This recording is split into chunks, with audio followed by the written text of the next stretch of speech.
Bismillahirrahmanirrahim. Assalamualaikum warahmatullahi wabarakatuh. Perkenalkan, nama saya Fajriani Nabila Khairunisa, NPM 1841040470 dari Prodi Bimbingan Konseling Islam Fakultas Dakwah dan Ilmu Komunikasi UIN Raden Intan Lampung. Di sini saya akan mempraktekkan sebuah proses konseling dengan menggunakan teori pendekatan humanistik.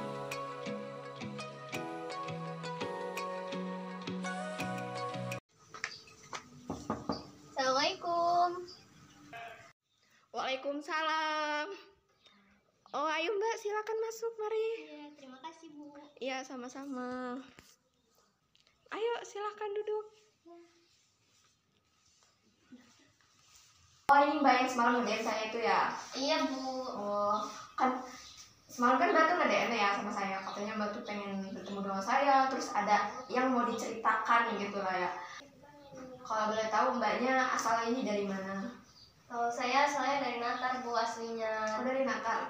Oh, kamu kesini sama siapa? Sendiri sih Bu tadi, soalnya saya lagi tempat saudara, jadi karena dekat dengan lokasi ini ya saya sendiri kesini gitu. Oh, sendirian. Oke. Kalau boleh tahu kegiatan Mbaknya ini apa ini? Kebetulan kalau saya sekarang lagi kuliah di semester akhir sih Bu. Tuh. Oh, lagi kuliah semester akhir ya. Kalau boleh tahu Mbaknya ini kuliah di mana? Terus ngambil jurusan apa? Saya kuliahnya di UIN Bu, UIN Raden Intan sini. Kebetulan jurusan saya pendidikan guru SD. Oh, guru SD. PGSD ya berarti? Iya. Oh, di semester akhir itu mah bentar lagi ya. Iya, lagi prosesnya. Proses. Oh ya udah, semoga saya doakan semoga tahun ini Mbak bisa cepat menyelesaikan skripsinya dan juga bisa wisuda di tahun ini dan juga mendapatkan pekerjaan yang dengan Mbak ya, pekerjaan yang Mbak inginkan gitu. Terima kasih buat doanya. Ya, sama-sama. Kira-kira kabar Mbak gimana nih? Alhamdulillah kabar saya baik Bu. Yakin nih baik? Iya. Yakin. Kok tapi sepertinya dari penglihatan yang saya lihat sepertinya Mbak ini kayak sedang ada masalah gitu yang sedang dirasakan. Kira-kira masalah apa nih yang sedang Mbak rasakan? Ya, gimana ya Bu?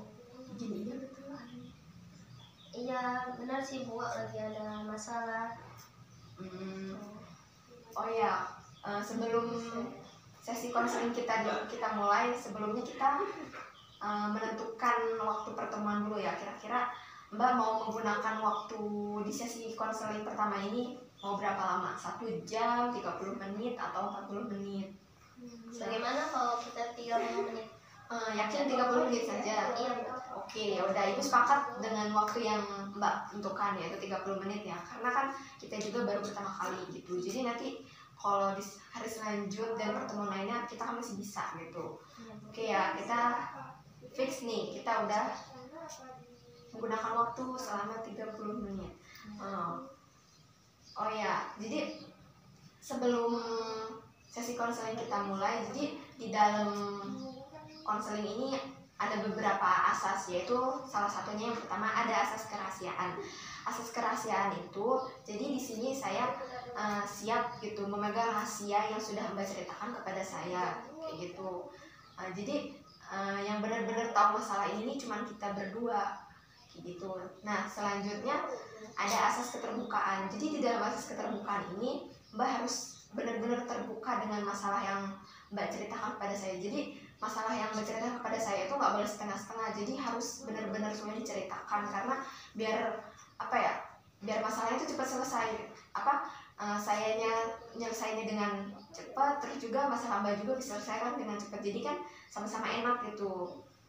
Oke, terus selanjutnya ada asas kesukarelaan. Asas kesukarelaan ini Mbak rela gitu menceritakan semua masalah yang Mbak rasakan kepada saya kayak gitu. Oke, bagaimana kira-kira, apakah Mbak sudah sedikit udah paham atau bagaimana? Atau masih ada yang ingin ditanyakan tentang mengenai asas? Tidak Bu, sudah paham. Oke, sudah paham ya.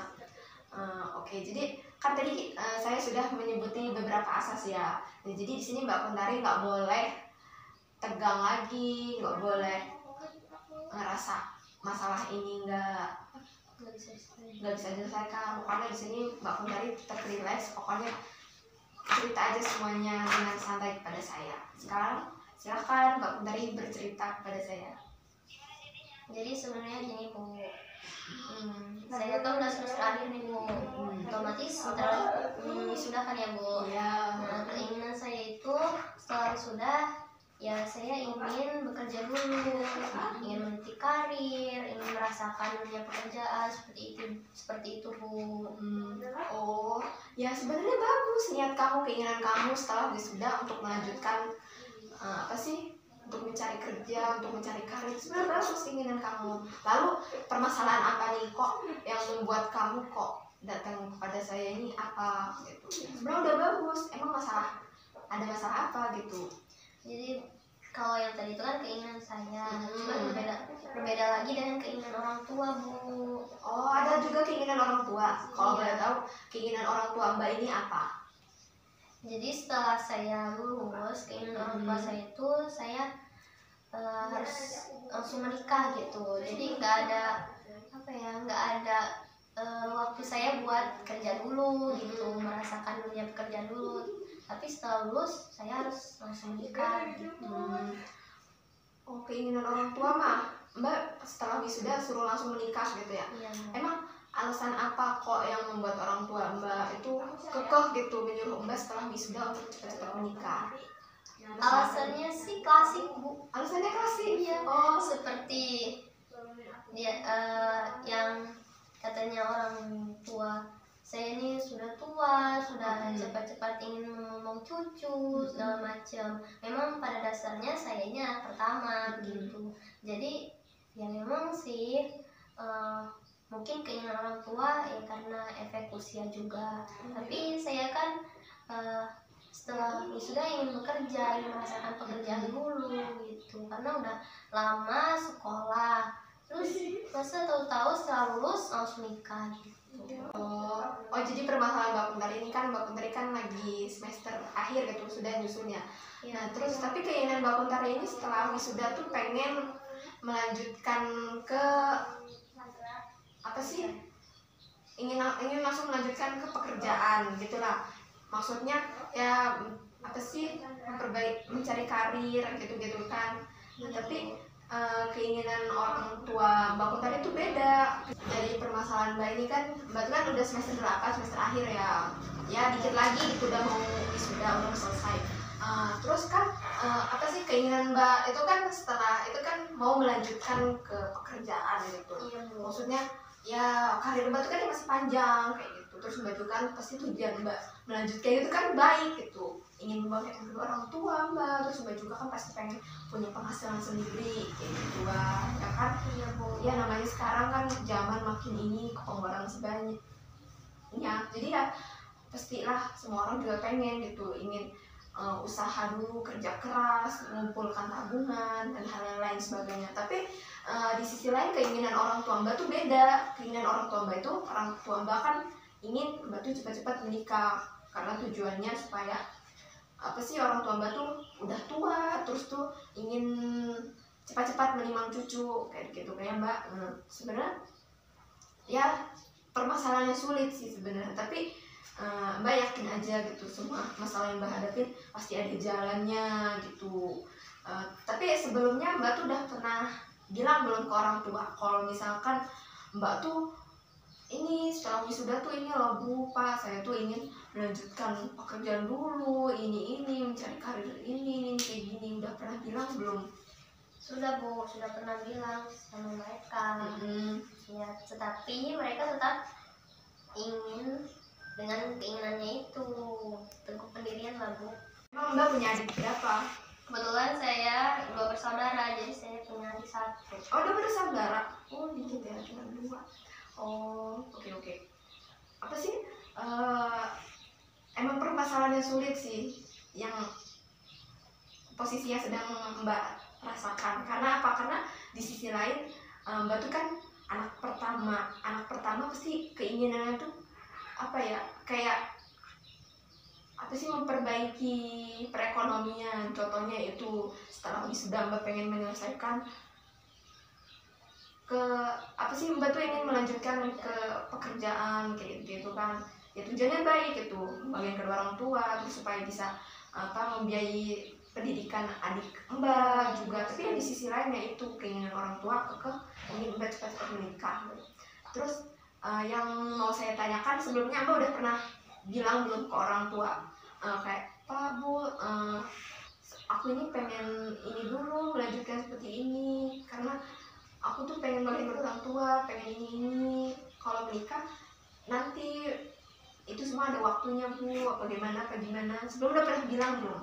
Sudah pernah Mbak, sudah pernah Bu, sudah pernah saya sampaikan seperti itu. Dan namanya orang tua ya tahu sendiri lah Bu, kekeh dengan pendiriannya itu, tetap saya disuruh langsung menikah gitu.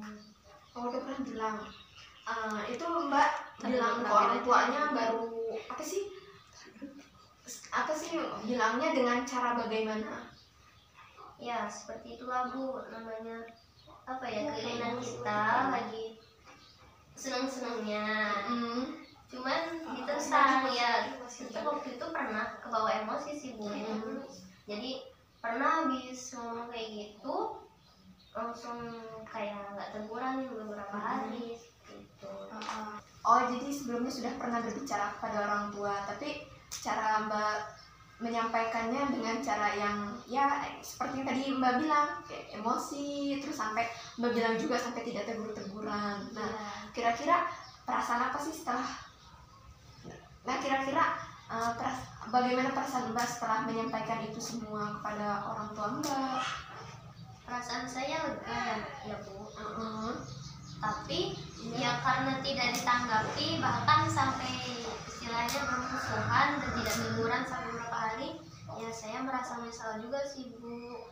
Ya kalau dipikir-pikir lagi memang benar, mereka kan sudah tua, ya mungkin keinginan kedua orang tua saya baik, cuman saya masih merasa tidak rela Bu, karena setelah kuliah ya ingin merasakan pekerjaan juga, tapi kok langsung disuruh berkeluarga begitu. Baiklah, kira-kira masih ada nggak yang ingin Mbak sampaikan kepada saya, atau masih ada unek-unek yang disimpan atau bagaimana gitu? Saya rasa sudah Bu, sudah semua itu sudah cukup.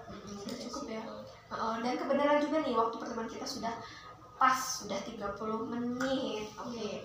Nah, ya udah, saya cukupkan ya pertemuan kita pada kali ini. Kan kita juga baru pertama kali ini kan ya melakukan konseling dari ini.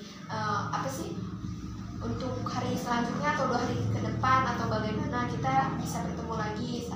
Kita juga bakal mengulas gitu, apa ada perkembangan apa kira-kira yang sudah didapat Mbak Kuntari. Saya berterima kasih banget sama Mbak sudah mau datang kepada saya untuk menceritakan semua masalah-masalahnya kepada saya gitu. Ya Bu, saya juga terima kasih dengan sangat-sangat kepada Ibu karena sudah mau membantu permasalahan saya, membantu saya untuk menemukan solusi yang seharusnya saya jalani. Intinya ya udah, pokoknya saya berterima kasih juga kepada Mbak udah mau datang kepada saya, sudah mau percaya kepada saya untuk menceritakan semua masalah-masalahnya. Insya Allah saya akan jaga rahasia Mbak gitu. Insya Allah rahasia Mbak bakal aman di tangan saya.